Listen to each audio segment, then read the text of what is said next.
All right, all right, all right. And we are live. It's Wednesday. And if it's Wednesday, I am live. It's Carmen Bernard. I hope you guys can hear me and see me because, of course, I'm getting another error, you know. But it says I'm live, so I'm going to go with it. All right. Welcome to another wonderful, winning, wealthy Wednesday.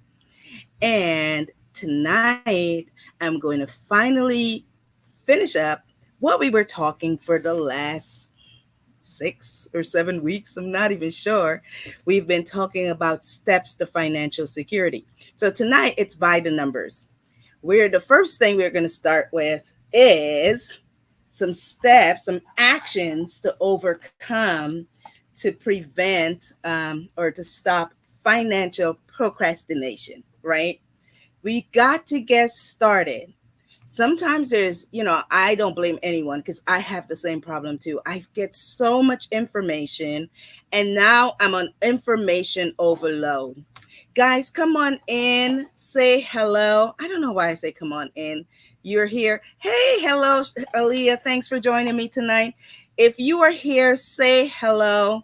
But a lot of times we get so much information and it becomes information overload and we don't know where to start. We don't know what to do to get started.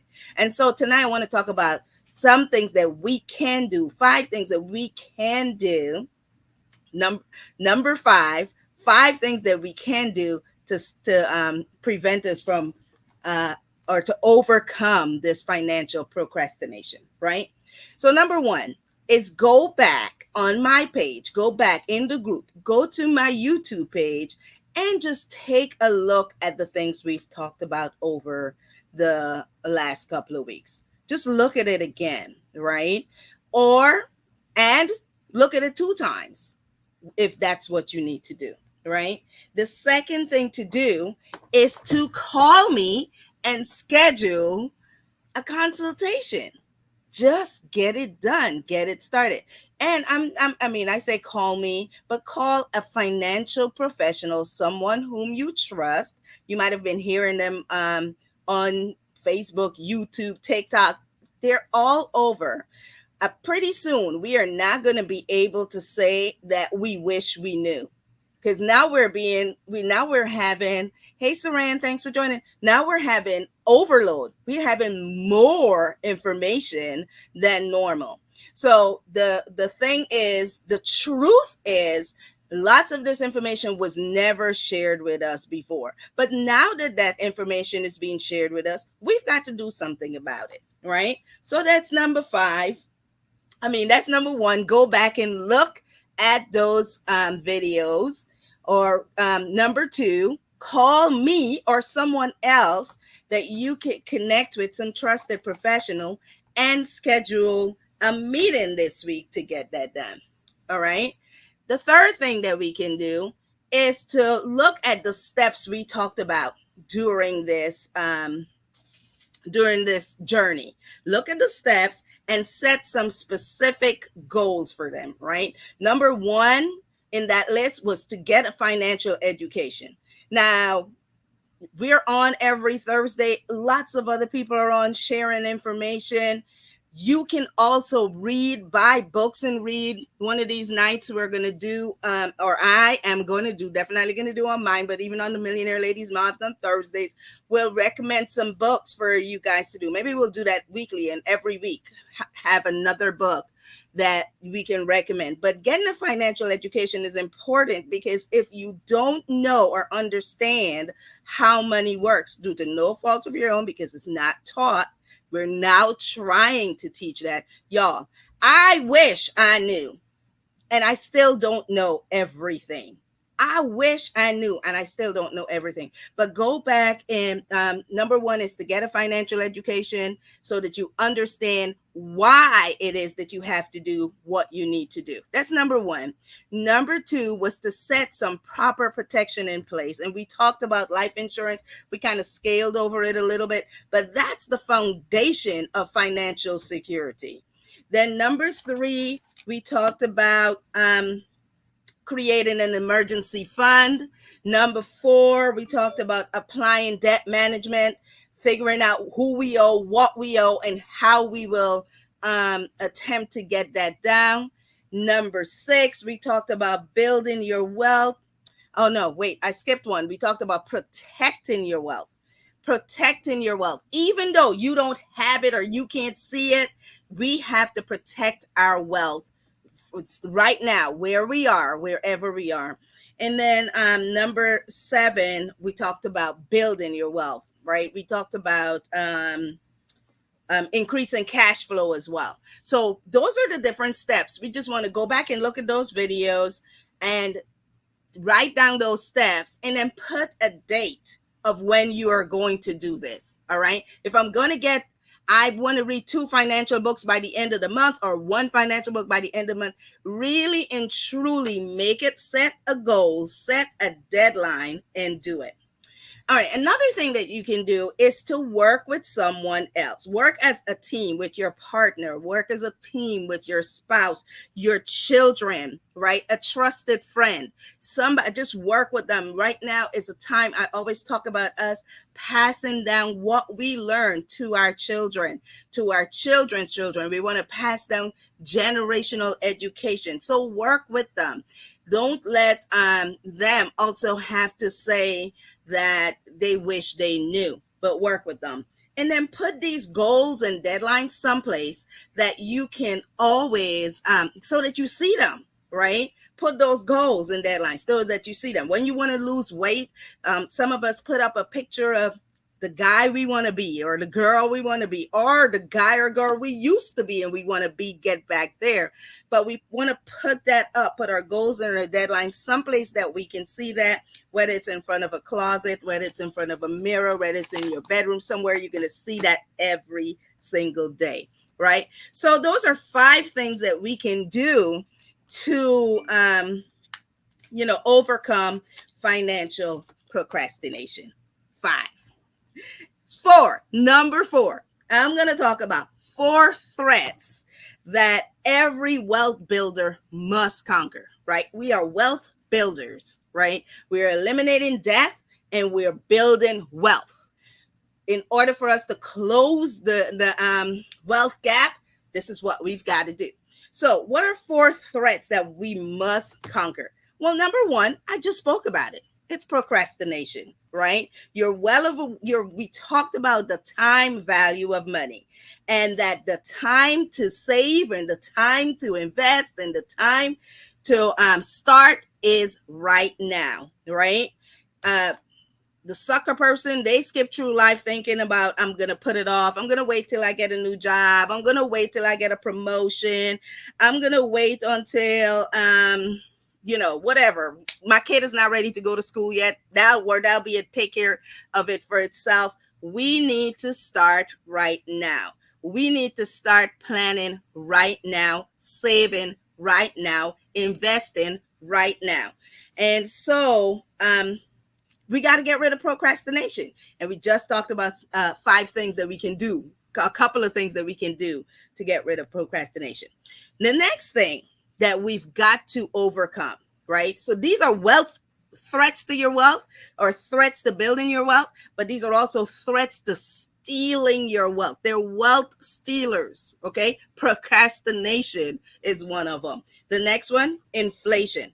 Y'all, over the last 100 years, cost of goods have increased by an average of about 3% per year. That was prior to the pandemic. And then you guys saw what happened in the pandemic, right? During the pandemic, right? But let's just talk about that 3%, what it was normal prior to the pandemic hitting, right? That means that if you had estimated that you would need $1 million to live comfortably in retirement, and that you plan to retire in 25 years, you'd be in for a shock. Because if you base your estimate on the cost of goods today, right? And remember, we're going with the normal 3%, right? You would be shocked, because in 25 years, you're really going to need The average, if the average rate of inflation remained at around 3%, your calculations would be off by more than half. So instead of $1 million, you need about $1.5 million to $2 million. All right. So you need almost $2 million for retirement, not 1 million, based on inflation. So when we are calculating the money that we will need in the future, we have to take into account inflation, right? Inflation, the cost of our money drops, right? We are losing our purchasing power because of inflation. And you guys hear us talk about that all of the time, that if we are putting our money in the banks and we're just getting 0.25% interest on our money, even if inflation is at 3%, we are losing. We need to put our money in a safe place where we will at least make that 3%, right? Hopefully this inflation, with everything that's going on over the past 2-3 years with the pandemic and everything like that, hopefully things starts to normalize itself again. People are in a panic because the government keeps printing money and handing out money to people. And if we continue to do that, then of course, if you have more money, then the cost of things is going to increase, right? So what's going to end up happening? We're going to be like some of these countries where in order to buy a loaf of bread, we have to wheel a wheelbarrow of money in order to get there. So we're hoping that this gets normalized and stabilized. But whatever, when you're planning, you have to take into account inflation and that the purchasing power of our dollars is decreasing because of inflation. All right. We also need to think about losses. All right. Between the years of 2000 and 2010, the stock market lost around 50% of its value. Not once, but twice. Not once, but twice.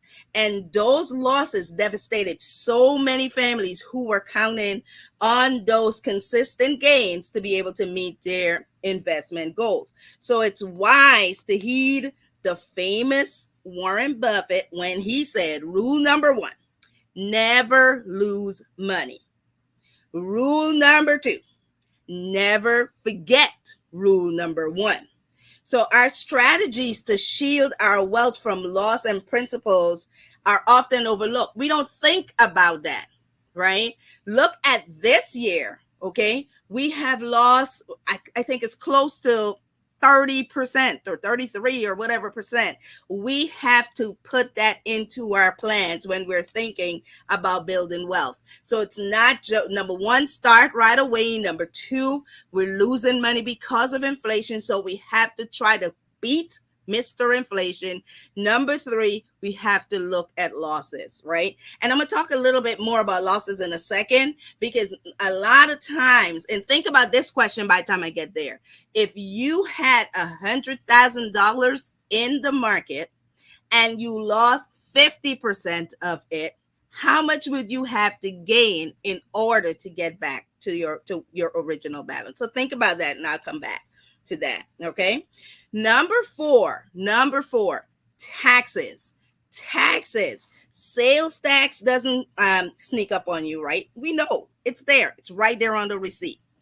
Income tax, on the other hand, can rear its ugly head decades later, right? So imagine being blindsided in your 60s because you owe 20% or 30% on your $1 million nest egg that you had accumulated. Just think about that. Poof, your $1 million, $200,000 gone.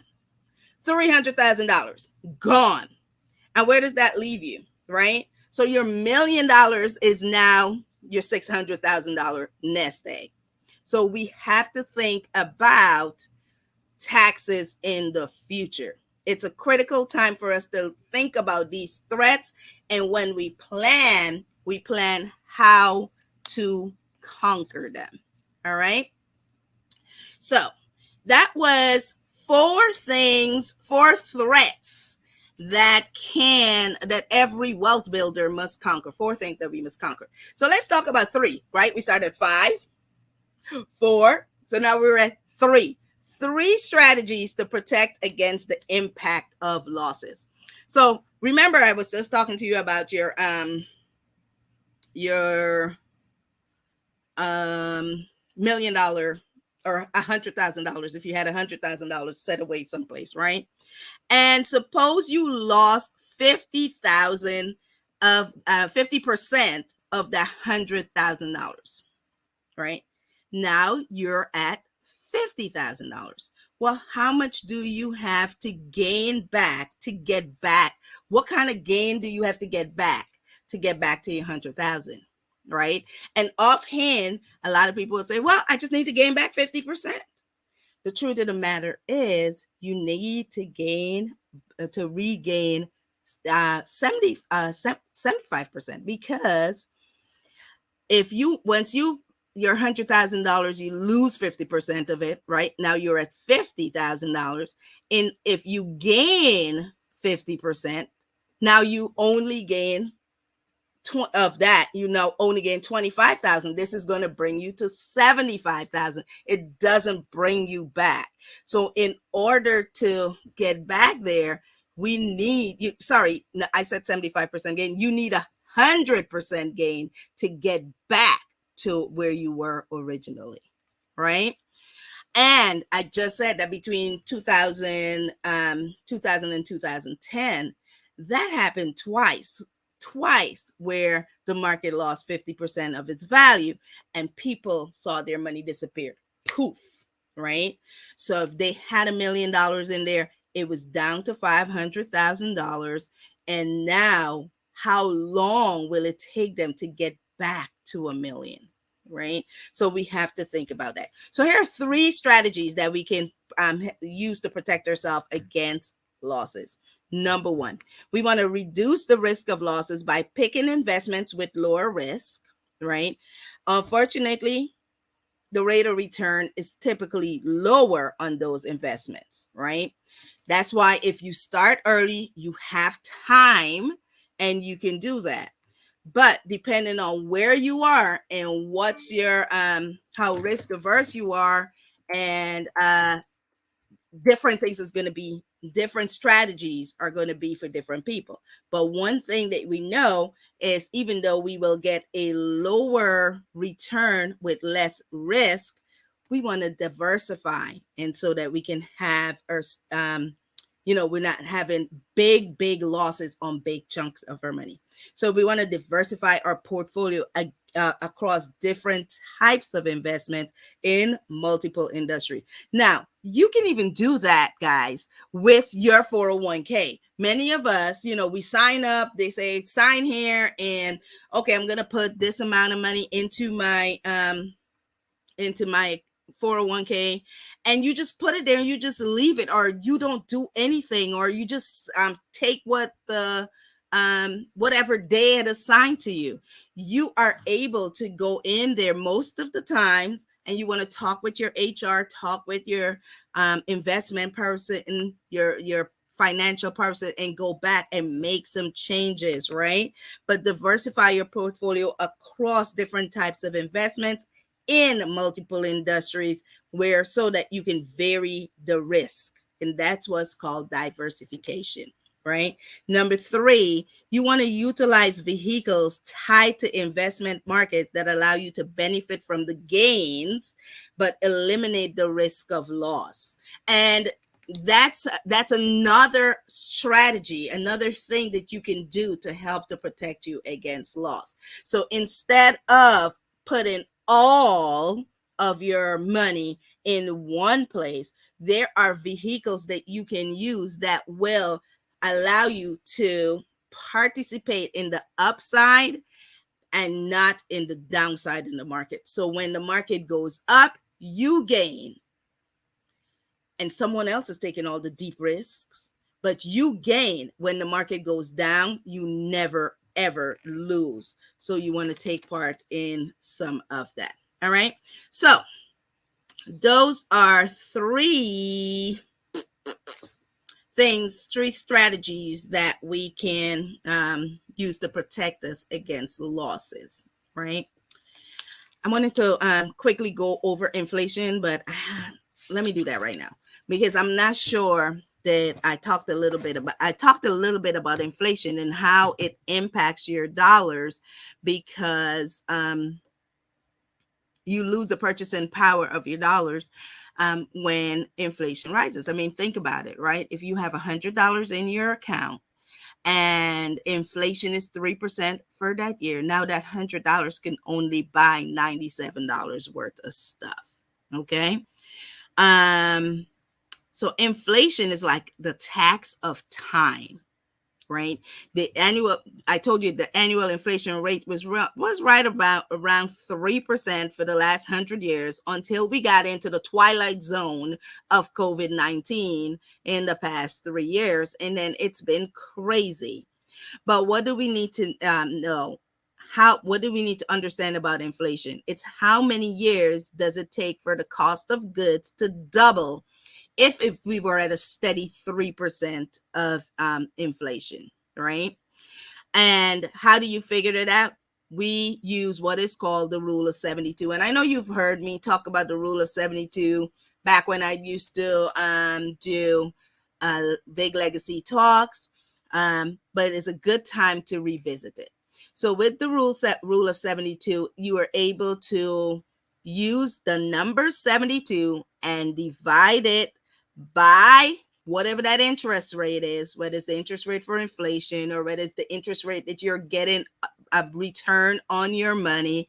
You take 72 and divide that by that interest rate, and that's going to give you the number of years that it will take to double. So for instance, at that steady 3% interest rate that we were having for the last 100 years, it would take us about 25 and a half years for cost of goods to double. And that is why when you are saving for your future, if you sat down and you calculated, okay, I'm gonna need $50,000 a year to live for the next 50 years or whatever it is, you want to make, and that's today's dollars, you know that in 25 years cost of things would have almost doubled. So now you know you need, instead of that $1 million, about $2 million, right? So you take 72, you divide it by the 3%, and you get just right around 25 years, or 2.8%, you get right about 25.7 years, right? The same thing with your interest rate. If you are getting a 10% interest on your money, right? If you're getting 10% interest on your money, then you take 72 divided by 10. You know that your money is going to double in 7.2 years. Here's the thing, guys. We want to put our money where we get the most doubles. That's the actual name in the game. Where can we get the most doubles for our money, right? Obviously, most people will tell you the stock market, but you can get doubles and more in the stock market, but you can lose big time. And if you're young, you might have time. You might have that next 25 years or 30 years for that market to recover and rebound and bring up your money. But if you're getting ready to retire, then you do not have that. If you're right in that retirement red zone, you're right at 60 or 62 or 63 or 68 or something like that, and you lose that much money, you're not going to get that back. Plus, the problem is now you are going to be dipping into that money to live. And if you're dipping into that money to live, then it cannot get the doubles that you need for it to do, right? What do we do to prepare for that? Is for you to put your money into some vehicles that allow you to remove the money and still get the interest. And there are vehicles like that we can put our money into, right? So those are the type of financial vehicles that we would need to do. All right. What's the other thing I want to talk to you about? 3 different ways of saving and investing, um, or 3 different ways saving and investing accounts are taxed. And this is important for us to know when we are building our wealth, when we are preparing for the future. All right. So there, number one way is tax now, right? And those accounts of when we talk about accounts that are taxed now, those are taxable accounts. Those are things that you pay the taxes, the interest, the earnings, the dividends. You pay that every single year. Things like your stocks, things like your bonds, your mutual funds, your savings accounts, your certificates of deposit, they're taxable right now. And then there's tax later or tax deferred, right? On accounts of these types, you're not taxed right now, you're taxed during when you're going to take it out, during the distribution phase when you're taking it out. Okay. So examples of those are things like your IRAs, things like your 401ks, your 403bs, your annuities. Those are tax later. And then there are tax never accounts, right? Tax never account. And with this kind of account, your earnings and your distributions are never taxed, right? And those are, for example, things like your Roth IRAs. Roth IRAs are a great way to put away money because they are never taxed. You're never taxed on the distributions, right? The problem with the Roth IRAs is that some people don't get to do it. Number one, you have to have earned income in order to put your money in there. And number two, if you earn more than a certain amount, then you are not able to participate in that. So then you can participate in that tax never.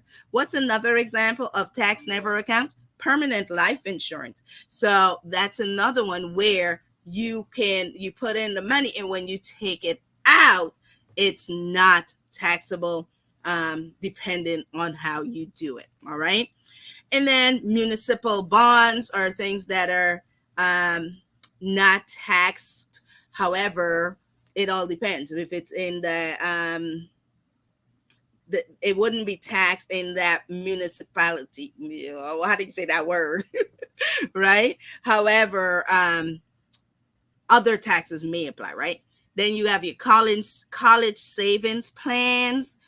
Those are typically not taxed when you're going to use the money. That's if it's used for what you said you were going to use it for. Okay. Because if you don't use it for what you said you were going to use it for, then you have to pay the taxes on it. Right. So if the child does not go to school, if the child does not go to college, so he's not using that money, he or she's not using that money for it, you will now have to pay the taxes. You can pass it to another family member depending on the rules of the plan.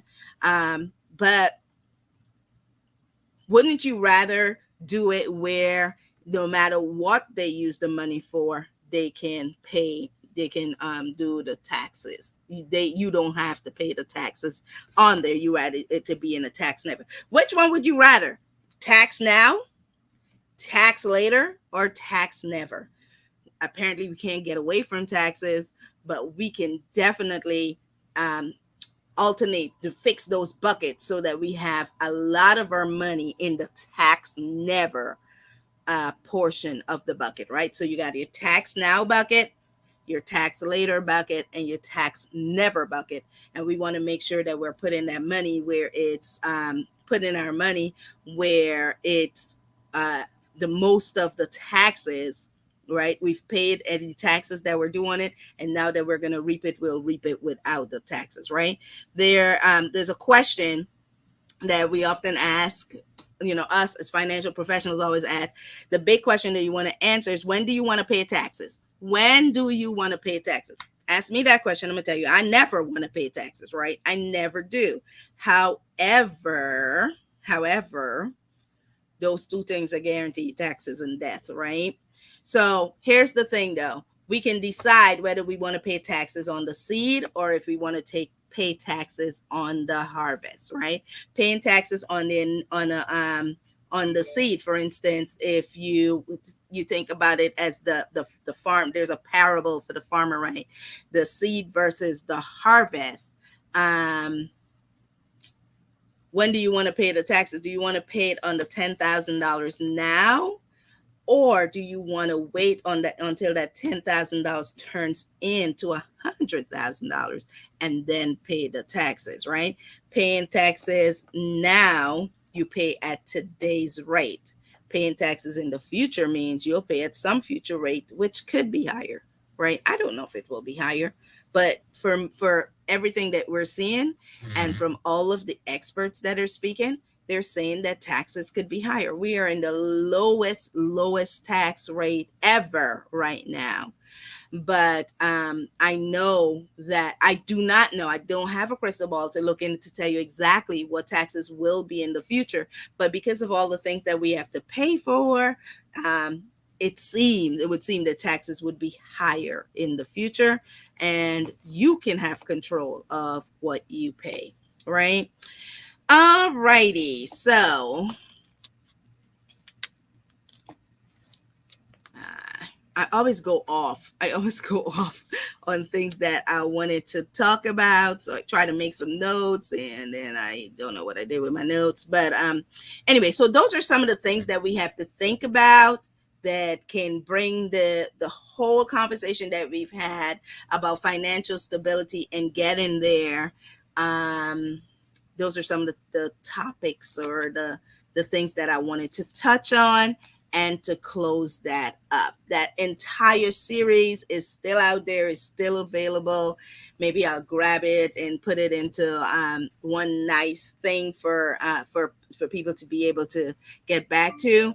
But it has been my pleasure to bring some of this information to you. I had a conversation today with a young man, and it really touched my heart because he gets it. He's a young guy, he's 39, and he gets it. He understands what he's supposed to be doing. I mean, this guy is talking to me about setting up infinite banking for him, and truly understanding how to make his money work for him, truly understanding how to give his job more than one job, give his dollars more than one job, truly understanding that you don't have to wait until you've paid off your debt in order to start saving or in order to start building wealth.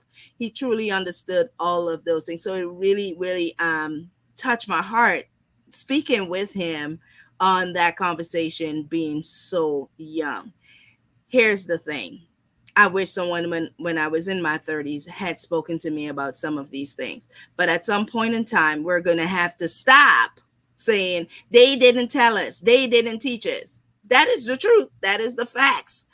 But now that we know, what are we going to do about it? What are you going to do about it? Right? How will you change your future? How will you change your children's future with this information that you have now? What will you do with it? Right? Are you going to go read and investigate and research to help yourself to make sure you totally understand? Even if you thought that a lot of these people are scammers and whatever they're doing, it is on you now, because you know that something is out there. You know that there's something different there. You know there's something you can do. So if you don't totally trust, that's what I do. I always go read something. Somebody says something. I'm like, wait, I'm going to go look that up. So go look it up, go read, but then do something to change. And think about it. What would your life be like if your mom and dad had done some of these strategies? What would your life be like if your mother had left you a $250,000 insurance policy when she died, instead of you having to figure out how to bury her, or instead of having a $10,000 policy that would just suffice to do the funeral, or $30,000 policy that would just suffice to do the funeral? How would your life have been different? How would your life have been different if your mom had set aside, $1 to $5 a day, per month, right? $30 a month, $150 a month. If she had set aside that for you from when you were born to today, how would your life be different if she had done that for you? You know this now. You've got to do something with the information. It makes no sense for you to get this information and not do anything about it, right? You have children. Call me. Hey, Carmen, tell me what you were talking about that I can do for my kids with $1 a day. Tell me what I can do for my kids with $5 a day, right? Call me up and let us talk about it. You can change the trajectory of your child's future. You can change the trajectory of your future. You have to do something with this information. And with that, I am out. I expect to hear from you soon. Thank you so much for joining me. Have a wonderful, wonderful rest of your evening. Bye.